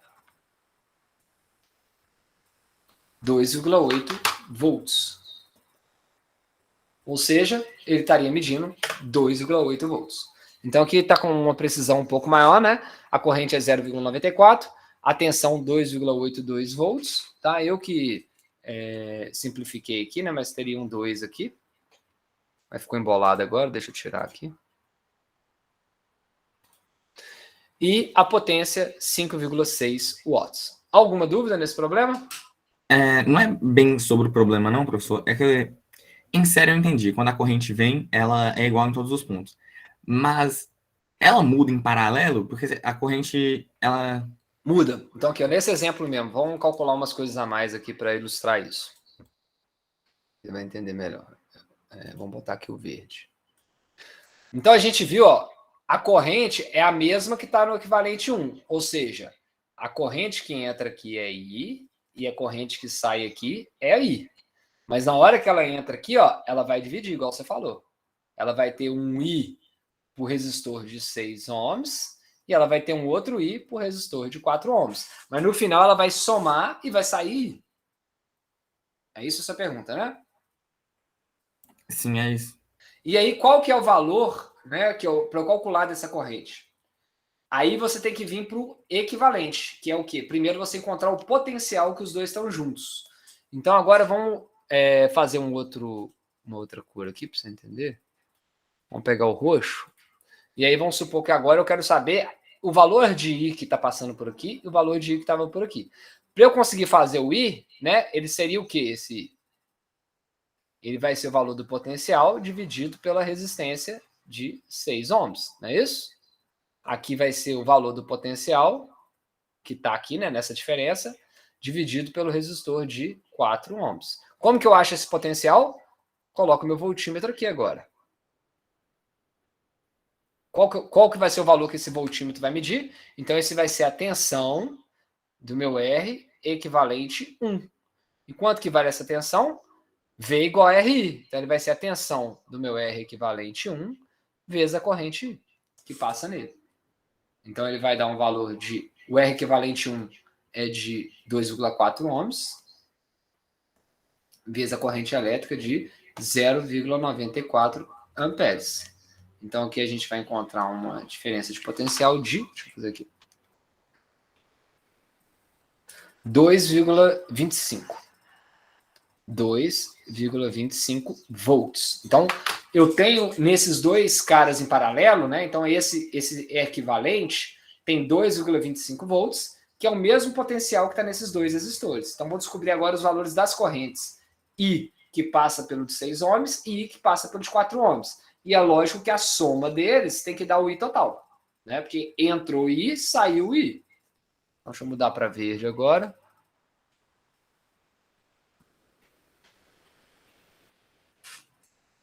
Então, o que vai ser o meu I do resistor de 6 ohms? Vai ser o potencial V, R equivalente, né? Então, vai ser o V R equivalente 1 sobre 6 ohms. Então, isso vai dar 2,25 volts dividido por 6 ohms. E o meu I do de 4 ohms vai ser o mesmo V do R equivalente 1 dividido por 4 ohms. Então, esse aqui vai ser o mesmo 2,25 volts dividido por 4 ohms. Então, quanto que vai dar cada um? Vamos fazer aqui. Esse primeiro vai dar 0,375 amperes. E esse segundo vai dar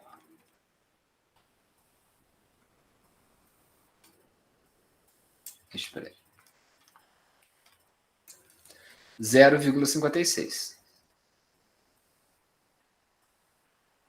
De tal forma que o I tem que ser igual à soma do I de 6 ohms mais o I de 4 ohms, que daria quanto? Vamos ver se dá certo aqui, ó. 0,375 mais 0,562. Daria exatamente...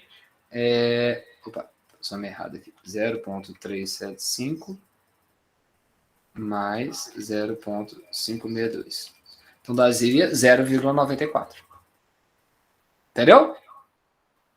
Entendi, professor. Então, é por isso que quando não pede especificamente isso, que a gente faz a resistência equivalente, né? Em geral, você vai ter sempre que calcular a resistência equivalente para você saber aí o I do circuito, tá vendo? Aí você volta uma etapa. Aí voltamos uma etapa e descobrimos que o I passa igual para todos. Aí você volta uma etapa. Aí você já descobre que o I que está vindo aqui para todos já divide em 2, porque agora é em paralelo. Mas ele soma no final e vira o I normal. Então, meio que você tem que chegar no final para você ir voltando e descobrindo as correntes e tensões em cada parte. Exatamente. Tudo certo? Sim, eu entendi. Então, isso que eu queria passar para vocês hoje. Eu vou manter essas anotações, tá? Como exemplo, vocês ficam de para casa fazer esses 2 exemplos em casa, além da lista de exercício que já engloba, né? Exercícios desse tipo, né? Então, só fechar aqui. Não, nem preciso fechar, que eu vou salvar daqui a pouco para vocês. Se vocês olharem aqui a lista de exercício, a terceira lista, né? Eu deixei uma primeira parte que tem a ver com a primeira parte que a gente viu na semana passada, que é eletrostática, carga elétrica, campo elétrico, força elétrica, eletrização e etc, né? E eu deixei uma segunda lista que já está relacionada com circuitos elétricos, correntes elétricas, que é essa parte que a gente viu hoje. Tá?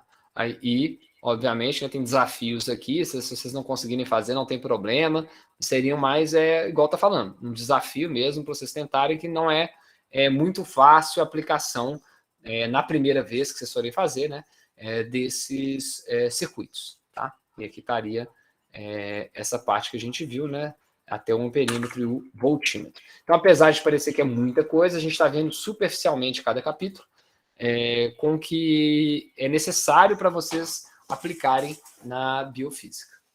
Alguma dúvida?